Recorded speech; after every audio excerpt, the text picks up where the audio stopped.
always appreciate you guys being here. A couple housekeeping things. This weekend obviously is our Veteran Appreciation Game coming up, and with Veterans Day being yesterday and having spent time coaching at West Point in the Naval Academy, and obviously want to give a shout out to all the men and women that have served. Shout out to Brenda Free's big win yesterday, women's basketball, and a 3-0 start, and then obviously field hockey has their playoffs.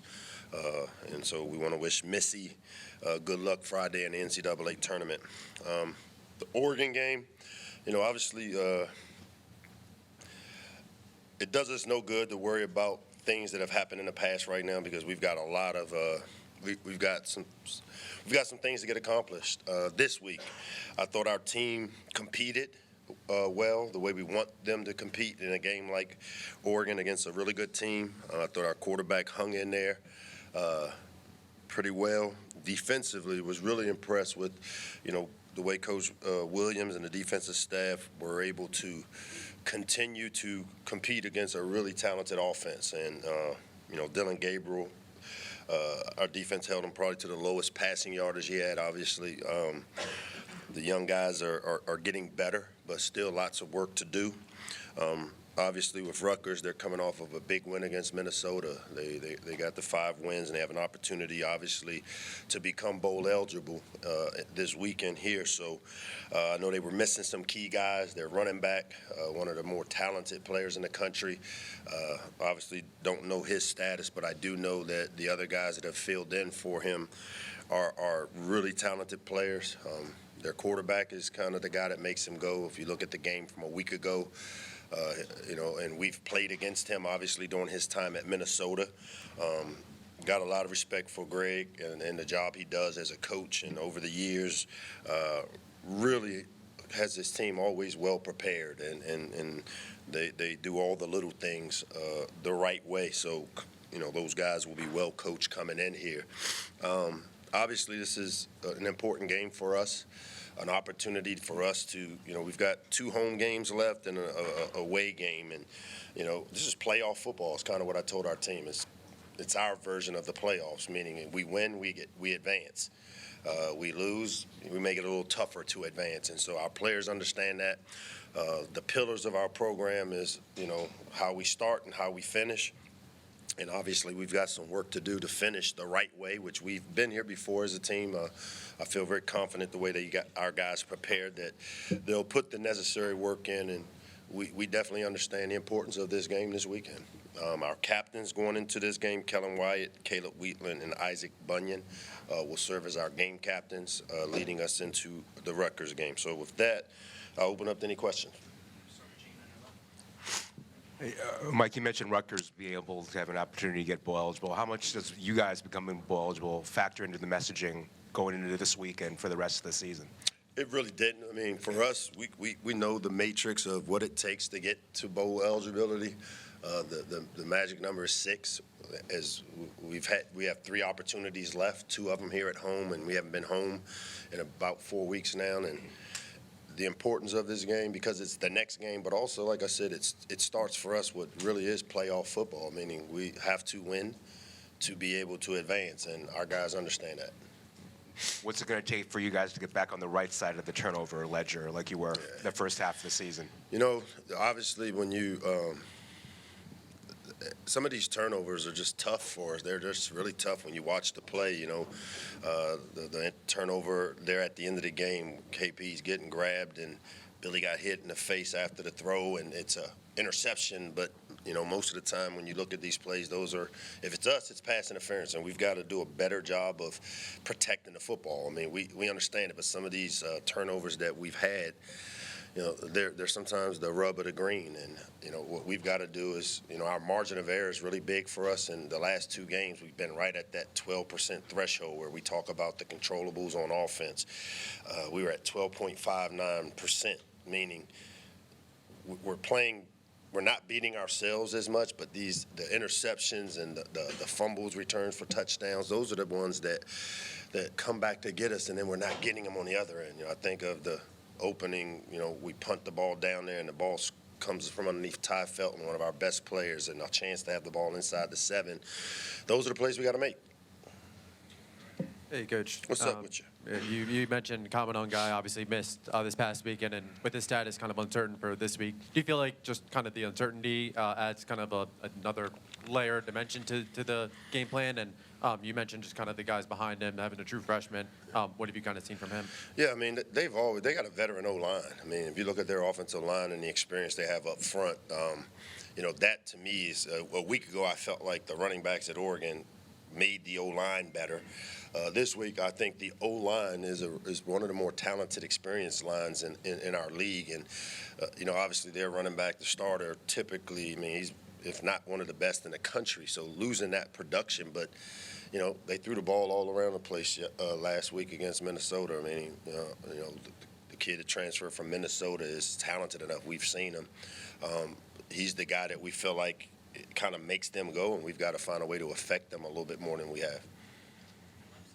Hey, Coach, what do you want to see from Billy? I can't hear you, Sam. What do you want to see from Billy these last 3 games? Protect the football. Like to see us, the explosive plays again. We're not having them. We're driving the ball more. I think we had 6 of 10 drives go down the field. We're missing the explosives. We lost the explosive play battle 6-4. We had 4 explosives. They had 6. And to me, what I'd like to see us try to do is take advantage of, we have some plays. I think back to the punch play, all right? It's a wheel route, the hide concept where he's behind the defense, but we have to turn, catch, and fall down. I think of, Dylan Wade. We hit him on a little pivot route over the ball, and he catches it, and as he's catching it, he's stumbling. We're getting what the plays are designed for, but we have more talented players that I feel like there's some big plays being left on the field that we've got to figure out how to make them. And to me, for Billy, it's protection of the football. But as I said, when you look, 2 of the interceptions are just plays that when I watch them on tape, they shouldn't happen. They're not as egregious as maybe when there are a couple that the pick 6 against Minnesota was egregious. The one with Kellen, with Caden coming across the field, he got pulled and snagged, and the guy made the play. There's not much he can do about those. And then for you, just as you've played now 2 of the new teams in the Big Ten, I wanted you just maybe if you could reflect on how this season, what have you liked about the realignment? What have you maybe not liked now that you guys have played USC and Oregon? I mean, again, I've been on the record that anytime you expand a room, anytime you make things more diverse, it makes it better because it adds to an already good product. The Big Ten was already a really good product. When you throw in SC and Oregon and Washington and these type of teams that have joined our league, when you expand the room and you bring diversity into anything, it just opens up for new ways of thinking, new ways of learning, new ways of doing stuff, and they've added value to our conference. And both really talented programs, well supported. Obviously, the environment there at Oregon was phenomenal. It's one that I envy, and I'm looking forward to building this environment to where we can become that. Mike, what's been the challenge for you this fall in blending this defense together, and what gives you cause for confidence that they'll be able to make a difference? Well, I just think the way they continue to play, I mean, our defense played, I thought, well enough for us to win on Saturday. I mean, they limited one of the more explosive offenses to 6 explosives. They got off the field. They got us the ball back. The problem is it hasn't been complementary, meaning when we're playing well on offense, our defense isn't necessarily. We score right before the half, and then they go down and they get one right before the half. And then our defense really has done a good job of the adjustment piece. The biggest thing for us is the patience of allowing these guys to grow up on the perimeter and then continuing to get the consistency, maybe a little more pass rush, affect the quarterback a little bit more than what we have.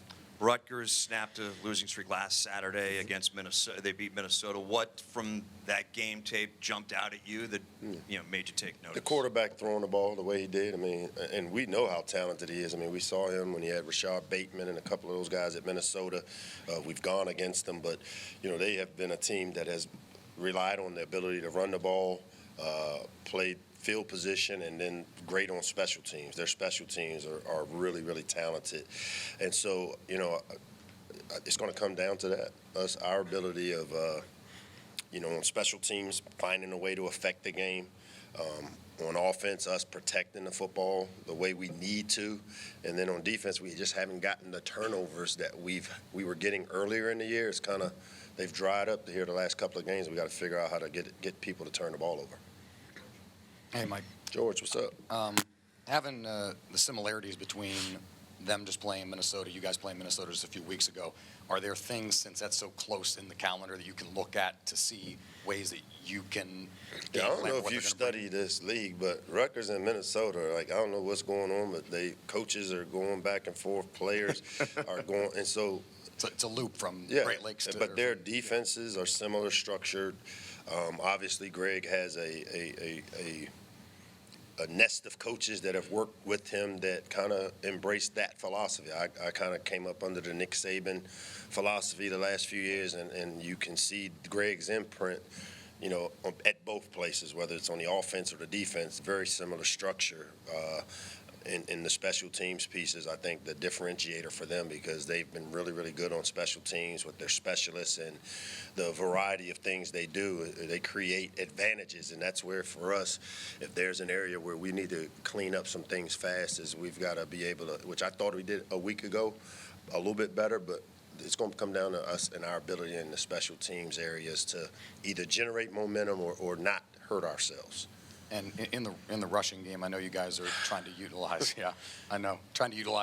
screen passes, wheel routes to simulate that a little bit, but in terms of actually getting the carries and getting the yards on the ground that way, progress in that aspect It is, too? because if you watch it, the one thing that has gone down here probably the last 3 weeks are the negative plays, the negative runs, meaning guys unblocked, getting hit in the backfield. And we haven't had a bunch of those, but I still can tell you we haven't run the ball the way we want to, and that has been the missing piece. I mean, we have to find a way to, when I always talk about balance isn't how many times we do it, it's when we have to run it efficiently. And you know what, there were times where we actually, our one-back power play, we hit 6-7 yards twice.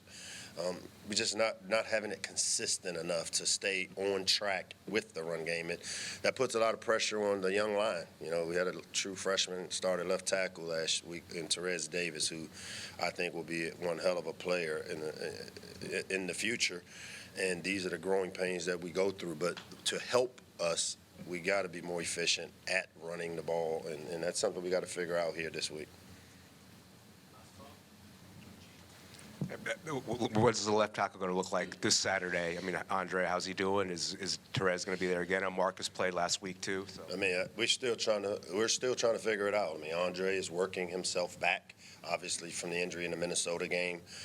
Therese, as I said, is one of the talented freshmen. He and both Michael Hershey, who now is healthy, and it's great to have that back because it creates a little more depth. We're hopeful that we can get Andre Roy back because of the experience that he had as a first-time starter this year.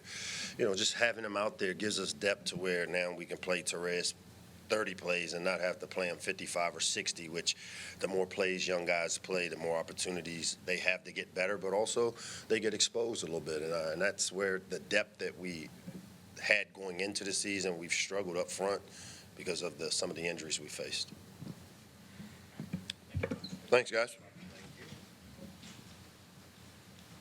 Players, Brian.